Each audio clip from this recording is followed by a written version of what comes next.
always your number one. SM Radio Station. Love Radio. Hey! Tambala na! At eto na sila, ang nag-iisang masugid na tagahanga ni Nicole Yala. Chris Chuper! Kasama ang nag-iisang die-hard fan ni Chris Chuper. Nicole Yala! Mula sa Mahiwagang Burnay, ang kwento. Si Yaya Anita ay naging yaya ko hanggang makatapos ako ng college. Ngayong may anak na ako, siya ang kinuha kong yaya ni Mikmik hanggang sa mag-13 anyos na ito.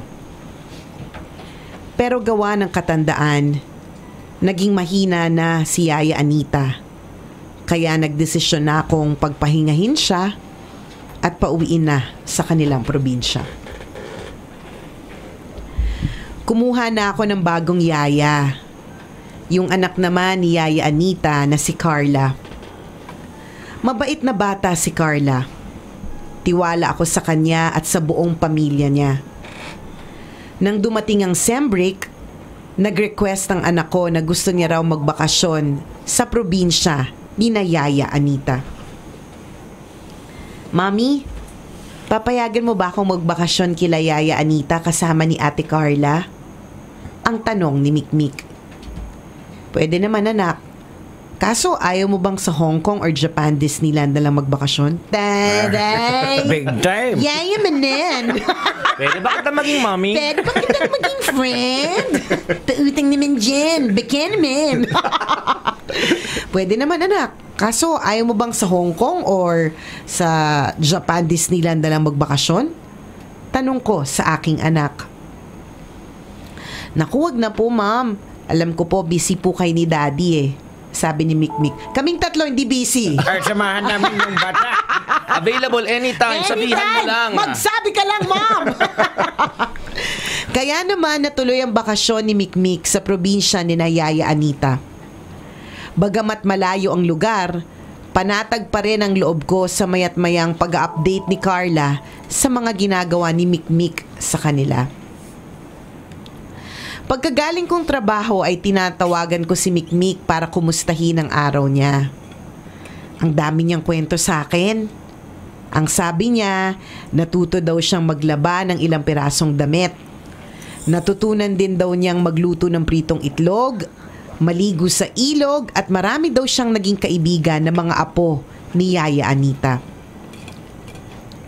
Matapos ang ilang araw na pamamalagi ni Mikmik sa probinsya, sinundo ko na siya kasama si Carla. Inabutan ko pa nga siyang nakipaglaro sa mga bata doon. Bago umalis ay niyakap ko muna si Yaya Anita. Hinawakan niya ang aking mga kamay at marahang siyang nagbilin sa akin. Michaela, wag na wag kang makakalimot ha. Ngunit si Yaya Anita ay ngumiti si Yaya Anita. Sorry, nalito ko.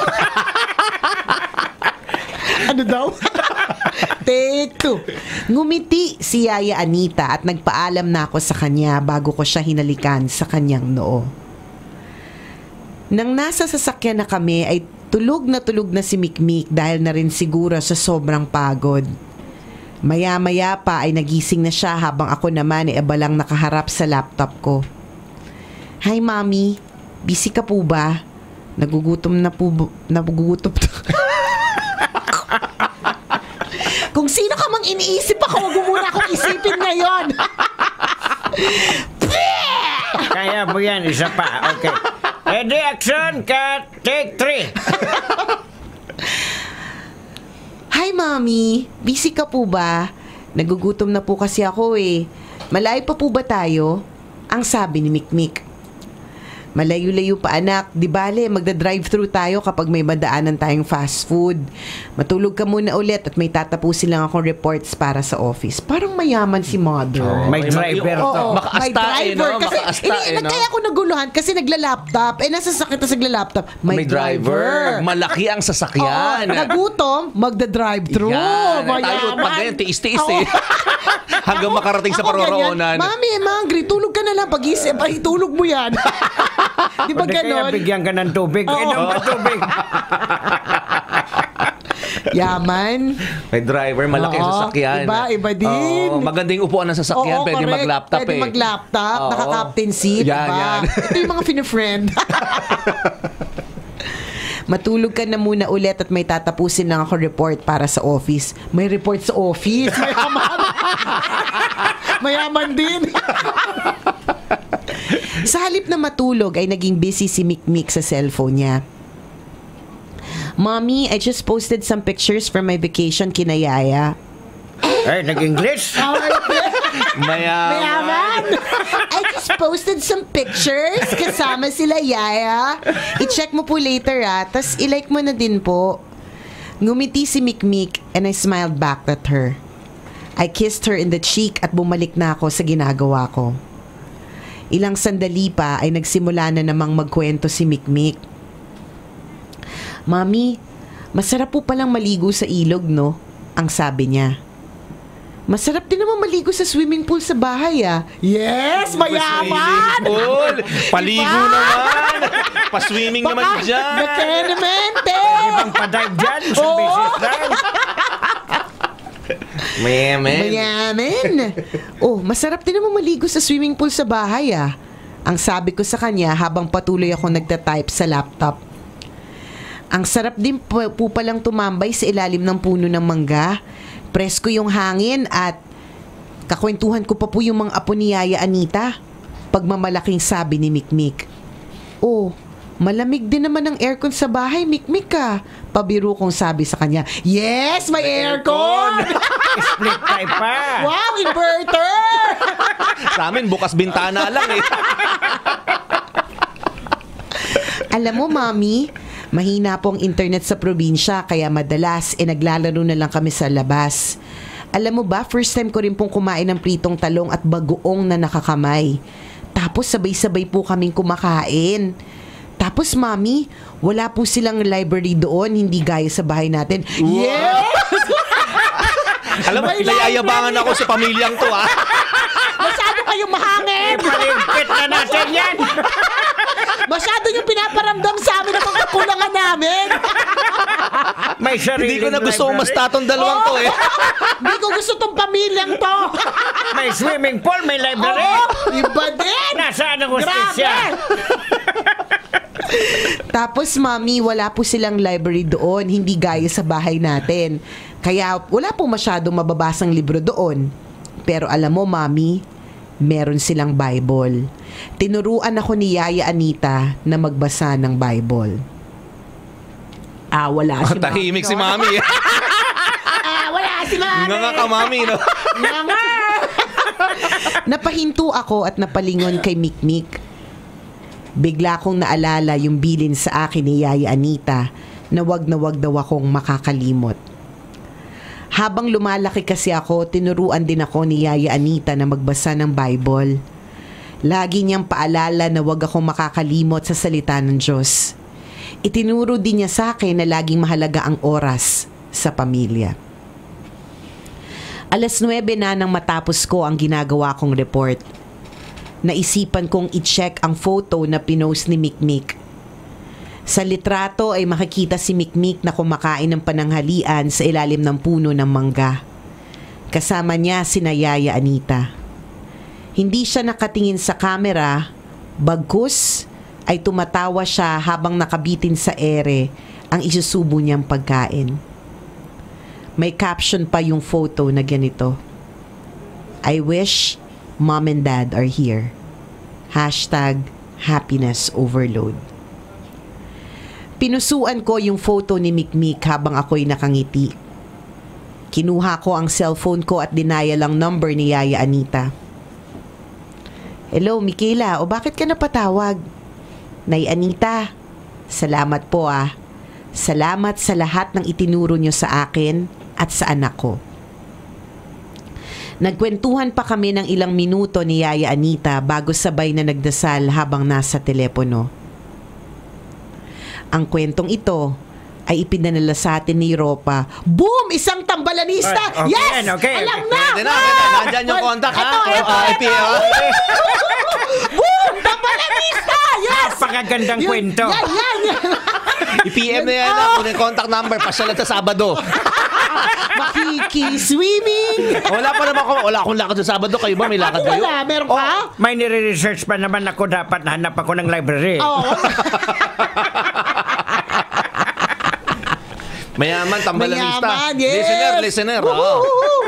Yun yung wini-wish ko eh. Sana tambalanista to. O, di ba? Ang kwentong ito ay pinadala sa atin ni Europa, isang tambalanista. Isang kwentong akmang-akma ngayong National Bible Day.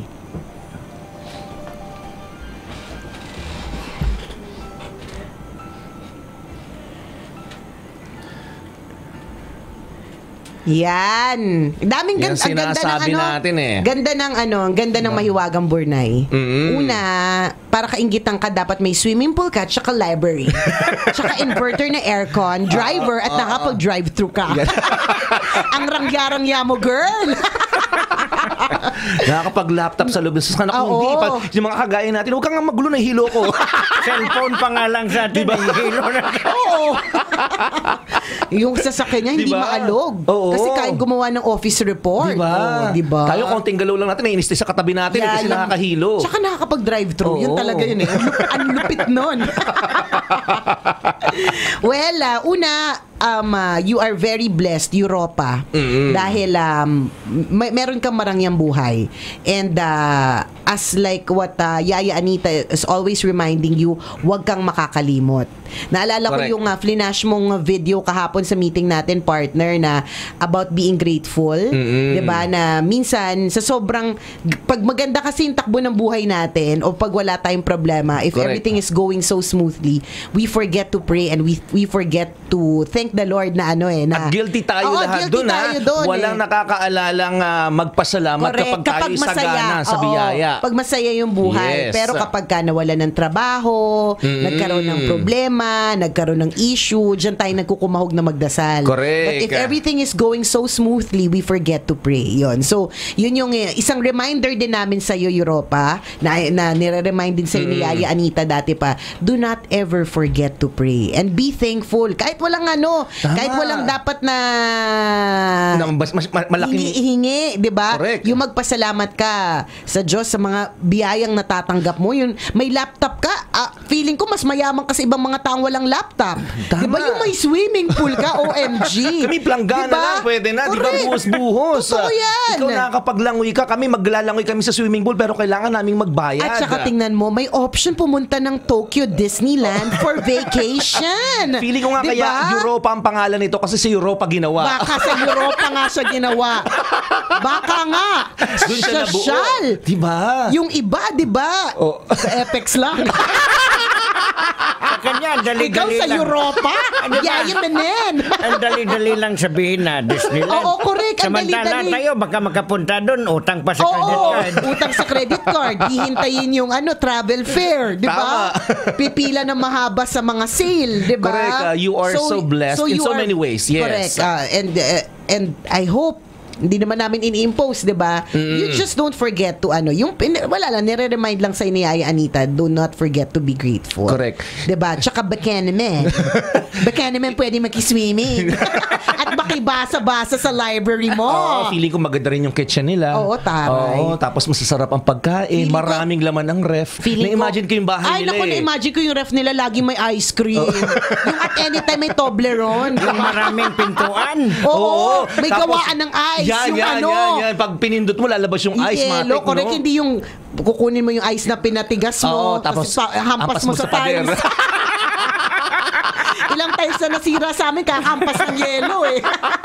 'Di ba? Ikaw matik yung paggawa ng may ice maker, yung 3 door mong refrigerator. Mayaman. Tapos digital pa, Oo, digital. digital.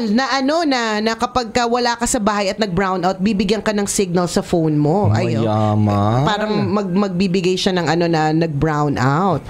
May ganung tayo wala. Yeah. Pagbukas natin, tunaw na lang yung Oo. yellow. Ay, brown out pala. Pagdating mo sa bahay, bakit basa?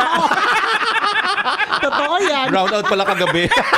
Brown out pala kagabi, pero yung sa'yo, binigyan ka ng ano tawag doon na update. May ganung ino-notif ka, ganun, Oo, may notif. May ganung kasi minsan tingin-tingnan ko sa ng mga ref. Wala, nangangarap lang. Kasi yun yung isa sa mga bago. Malay mo, luma na yung ref nila, bigay sa atin. O, di ba? Kaya nga sinasabi ko to. Yan. Kasi baka naman. Mag-update na Oo, siya. mag-update ka na. Meron na pong ganun, Mami Europa, na mas mahaling ref. Kaya yung two-door mo na may ice maker, baka naman.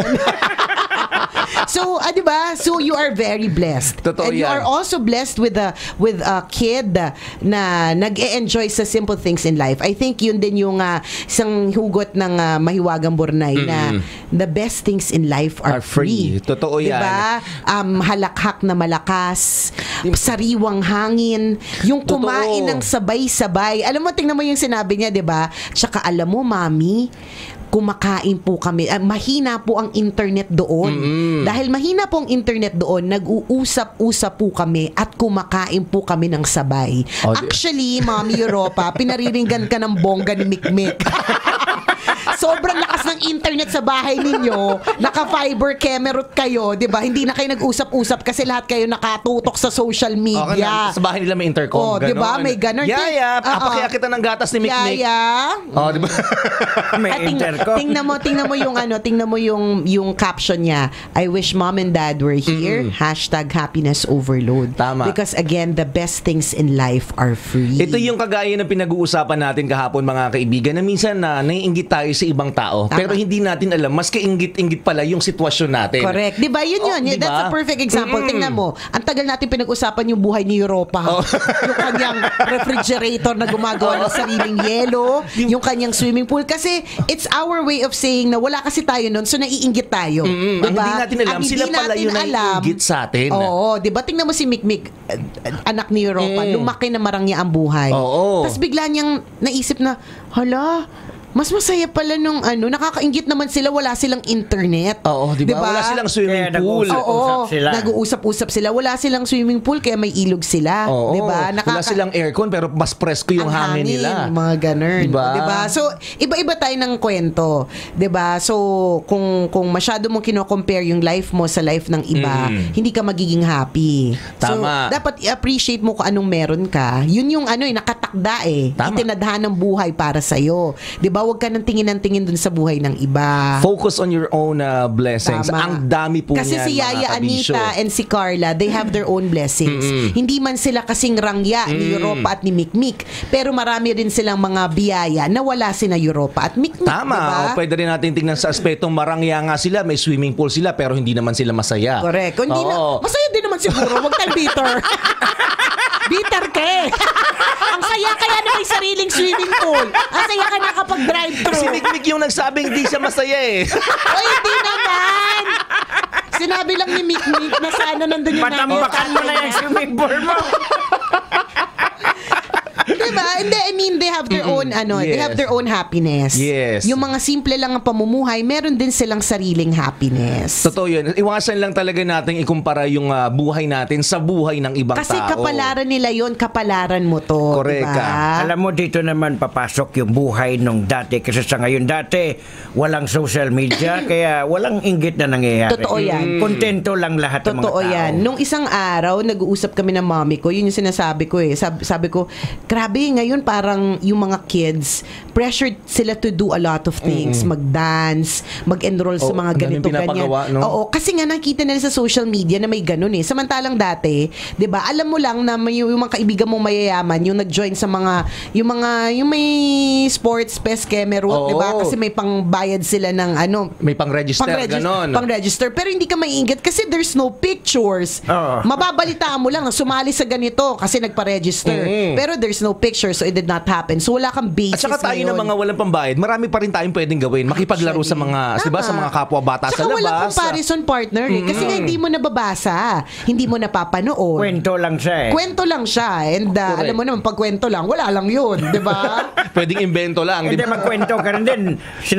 Kumbaga, nagsasabi ka rin ng kwento mo na pasobra din. Di ba? Correct. Patas-patas. Tama. Iba talaga kasi pag Iba may ngayon nakikita yung inggit, ando na Nade-develop yung inggit. Mabigat yung sa bandang huli ng kanyang kwento. Nasa bahay natin, ang laki-laki ng bahay natin, pero hindi tayo nagbabasa ng Bible o wala tayong Yun Biblia. din, isa Diba, pa samantalang yan. ito, simple-simple ang buhay, pero May Bible. May Bible. Diba At may time silang magbasa ng Bible. Natahimik, di ba? Oo, diba? Bigla natahimik, no? Tapos Nag-shutdown ng laptop si Oo. Mami. Na-realize wala siyang Natulog. Bible.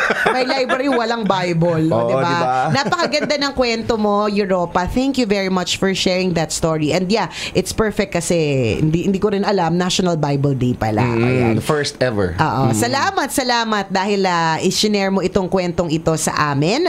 At kung ikaw nais mo ring magbahagi ng kwento, pwede kang mag-email sa amin. Email us, mahiwagangburnaystory@gmail.com. Malay mo, kwento mo na ang ating ilalahad at pag-uusapan sa mga susunod na araw. Kaya send na. Send. Batiin ko lang ng happy birthday ang ating masugid na tambalanista. Sobrang love talaga ako nitong babaitang ito. Hindi ko alam kung bakit, pero thank you very much for the love. Janet Tan, happiest birthday. Enjoy your special day. Nakatutok sa atin ang pinakamamahal na mudra ni George, si Mami Dioneta Baladitan. Hi, Mami Dioneta. Mami Johnny. Ganun din si Jess Christian Reyes. Hello sa'yo. Pinababati din ni George si Jessica Budoy, Jessa Bantilan, Marisa Carpio, Jojo Maruliano, and MM. Ganun din si Andrea Libao. Yung iba mamaya natin babatiin. Yan. Thank you. Salamat sa pagtutok. O siya mga kabisyo, nag-overtime tayo sa swimming pool ni Europa. Oo, sana makilala ka namin soon. Oo nga, Kung talagang totoo yung kinikwento mo, sige nga. Correct, sige nga. Punta ka dito, invite mo Invite kami. natin sila sa anniversary natin. Pwede. Dala ng lechon yan. PM mo nga sa amin yung picture ng swimming pool nyo. Ang siya mga kabisyo, enjoy the rest of your day. Muli ako po si Nicole Yala. At ako naman si Cambio King Chris Chuper. Nagpapaalala, Walang matatag na relasyon sa malanding may determinasyon. Yun! Ang programang wala